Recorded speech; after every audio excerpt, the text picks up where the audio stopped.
Zombie Apocalypse.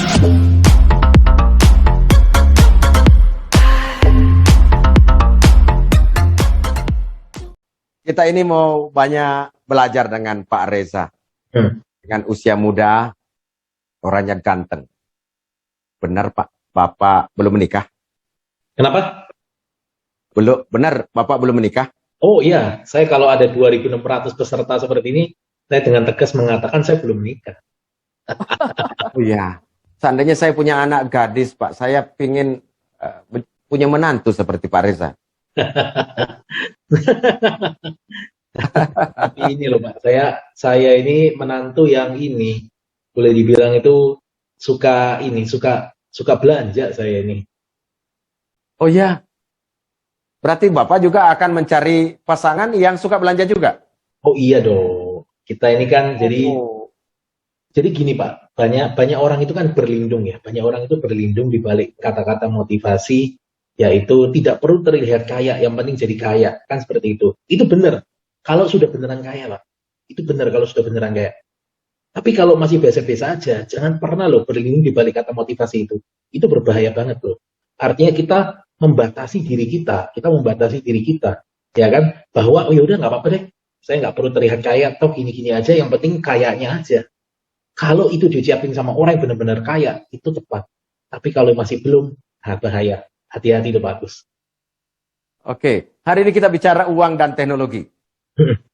Kita mendapatkan inspirasi dari seorang anak milenial, masih bujangan belum menikah, dan di sini sangat prospektif untuk jadi calon menantu yang baik. Ya, apalagi salah satu ciri suami hebat adalah suami yang kecepatannya mendapatkan uang lebih cepat dari kecepatan istrinya belanja menghabiskan uang. Dan hari ini kita akan mendapatkan pemaparan pembelajaran yang sangat berharga dari calon menantu yang luar biasa, Mr. Reza Paten. Kira-kira dulu latar belakang Bapak ini apa?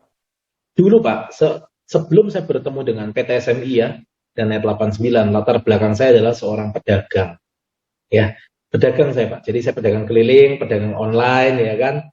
Biasalah, jadi karena saya waktu memutuskan untuk keluar dari pekerjaan, saya mulai menjalankan beberapa usaha, ada yang berhasil, ada yang gagal, ada yang sudah berhasil sebulan, 2 bulan, ada yang sudah berhasil setahun, tapi akhirnya gagal ya kan. Perjalanan hidup lah Pak. Dan ternyata saya ketemu jawabannya di sini. Oke. Terus sejak kapan mengenal bisnis ini? Saya diperkenalkan bisnis ini itu oleh seorang ibu rumah tangga yang luar biasa. Saya sebut namanya ya, namanya Bu Yuni. Jadi itu bulan Januari 2019, Pak. Jadi waktu itu saya sama Bu Yuni kita lagi makan itu di daerah Jakarta Barat ya. Jadi Bu Yuni pamerin lah ya, biasa kan pamerin akunnya dia kan. Ini loh Ja, aku hari ini dapat segini loh ya kan. Waktu itu saya ajukan Pak. Saya nggak peduli sama sekali. Kenapa? Karena saya tidak paham apa itu trading, apa itu forex ya kan. Dan mohon maaf ya, saya itu termasuk antipati dengan yang namanya duduk diam dapat duit. Jadi waktu awal itu saya seperti itu. Jadi bayangan saya, ini paling ibu-ibu ini udah kemakan nih, kayaknya kemakan money game bagi saya gitu. Jadi saya agak antipati, saya menutup diri itu Januari 2019. Ya. Oke Pak, lanjut.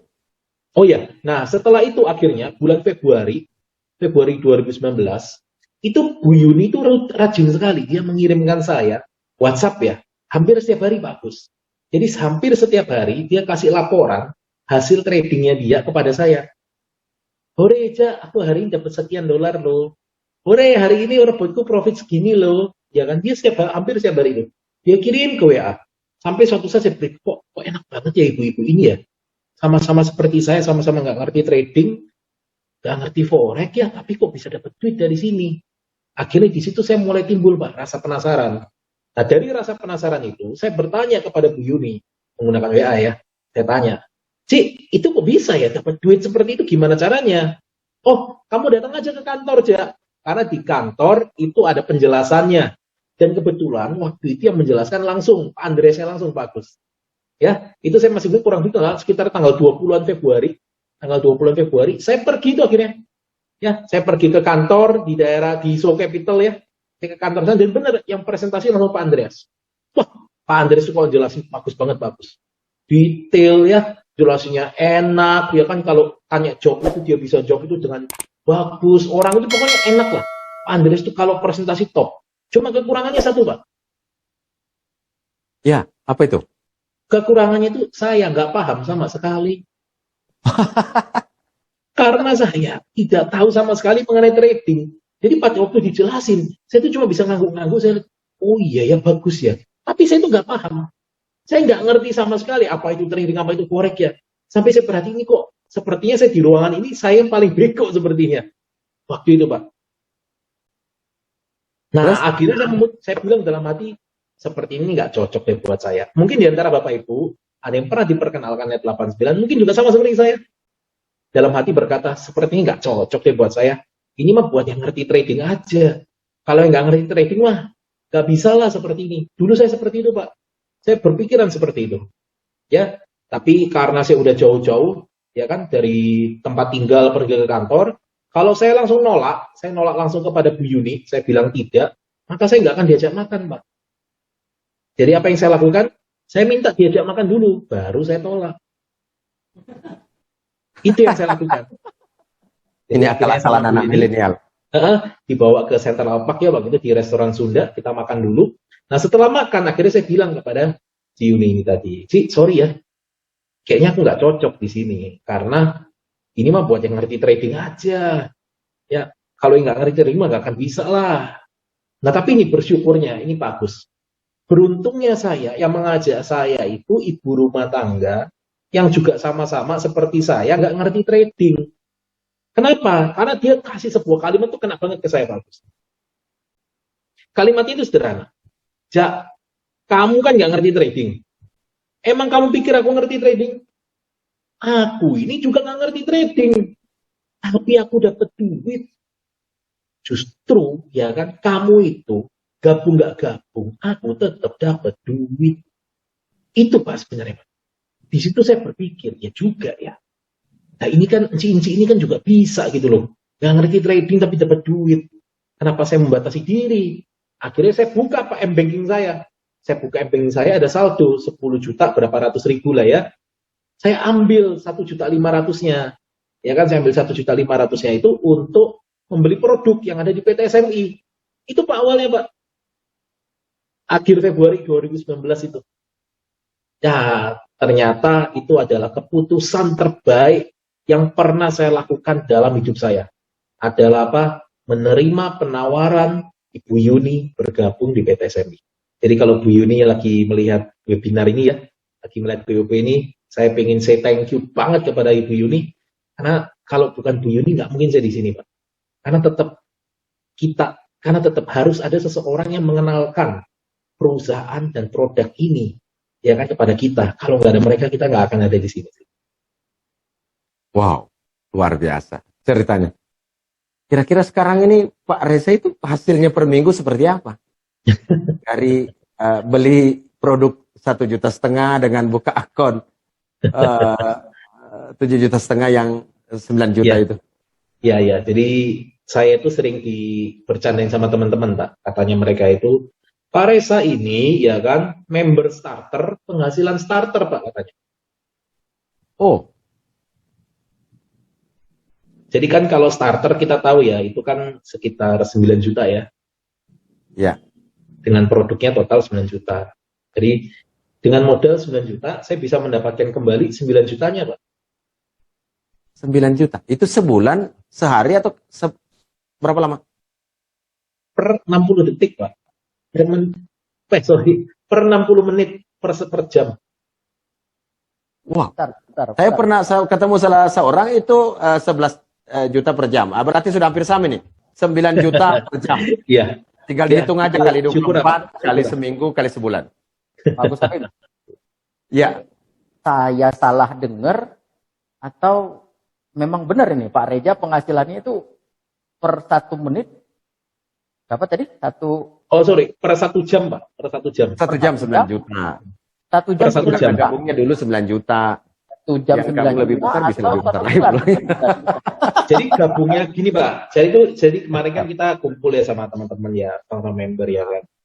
Saya bilang, saya ini angkatan starter gitu loh. Jadi Ya kan, angkatan starter saya ini. Jadi nggak perlu. Jadi bagi bapak ibu yang di sini yang mungkin menyimak acara siang ini ya, terus merasa saya ini gabung starter, orang biasa-biasa aja. Justru yang starter itu punya energi luar biasa untuk merubah hidup, Pak. Justru yang starter Oke. itu mereka yang nggak puas dengan kehidupannya. Justru yang starter itu, ya kan, yang udah capek hidup kayak gini itu, ya kan, itu Pak.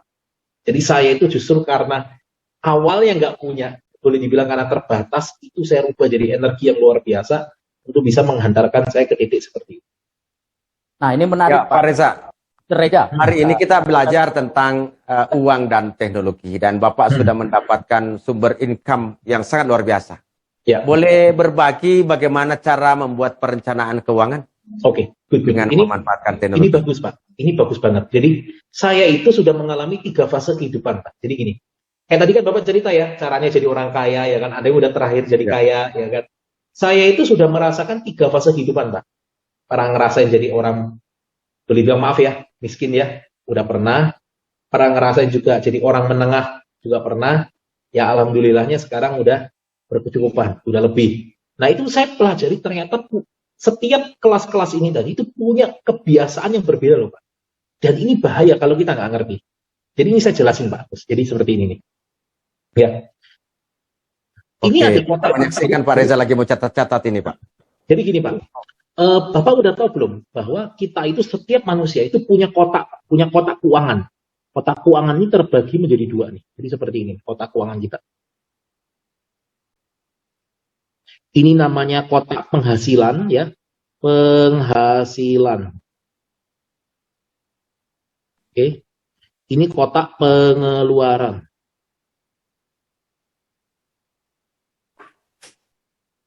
Ya Pak ya. Nah, baru nanti di bawahnya ada kotak lagi besar, ya kan? Kotak lagi agak besar nih. Ini kotak ini terbagi menjadi 2 lagi Pak. Yang satu ini namanya adalah aset, ya. Yang satu namanya liabilitas.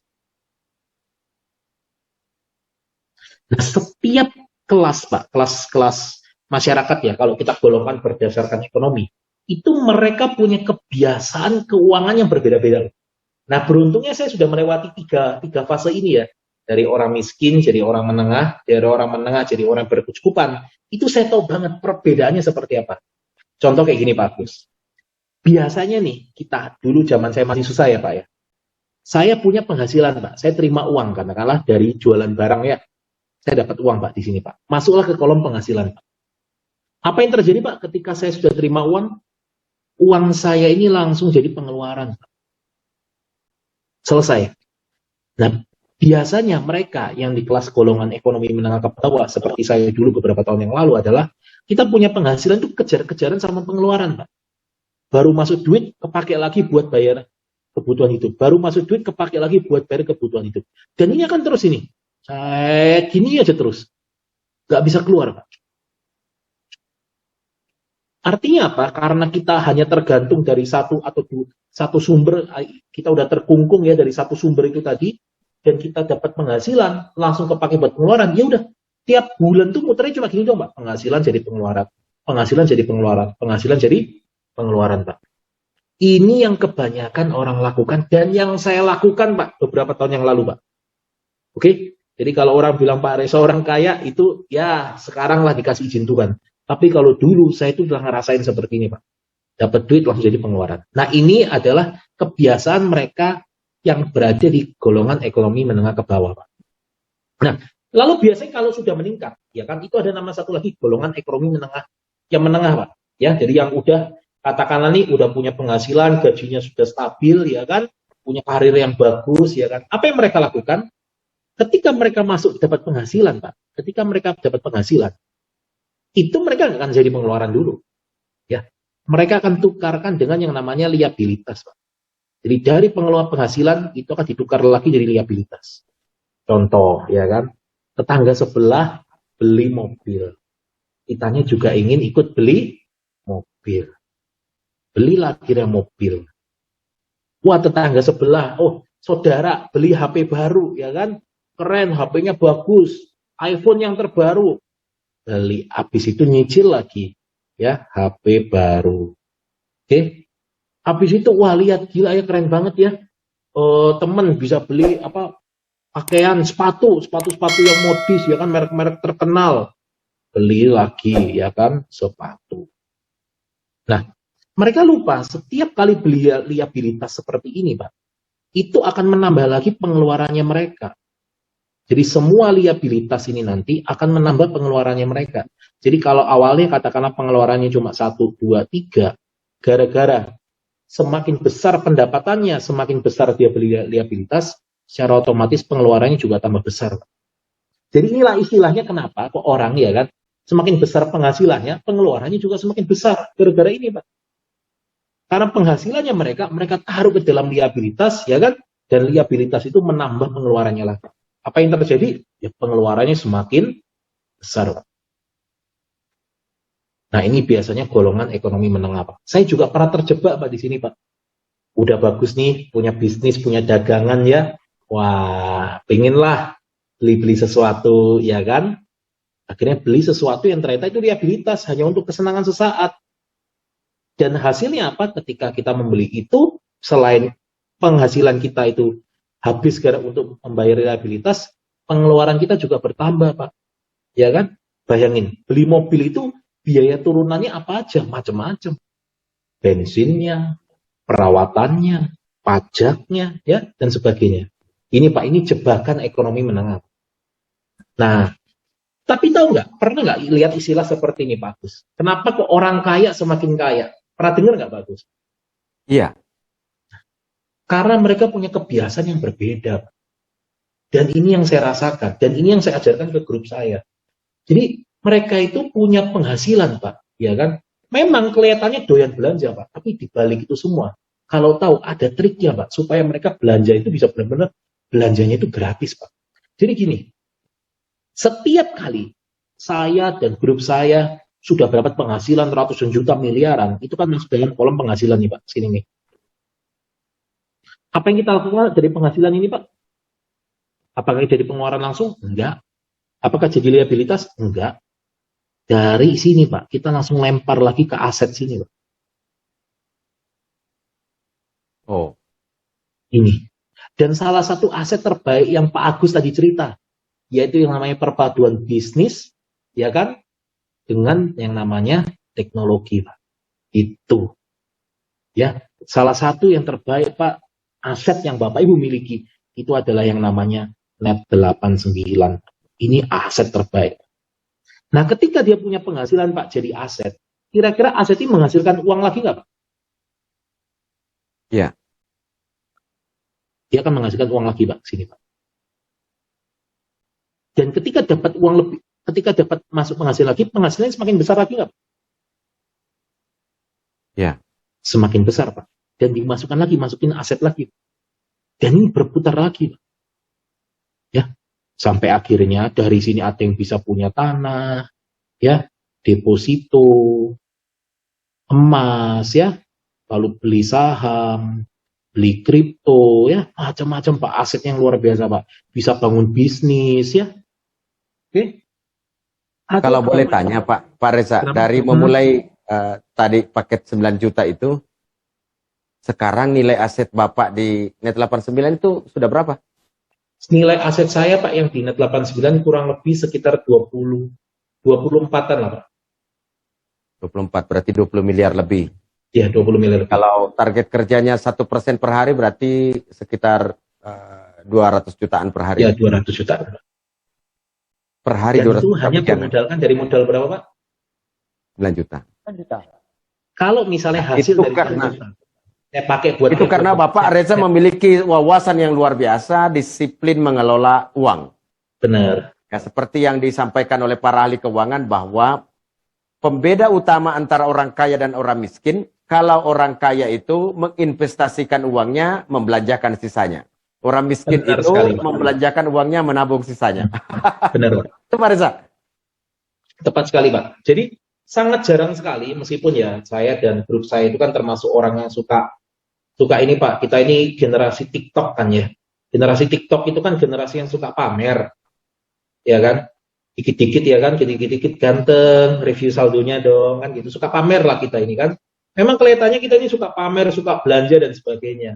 Tapi tahu nggak, di setiap belanjanya kita, itu nggak pernah loh berasal dari income.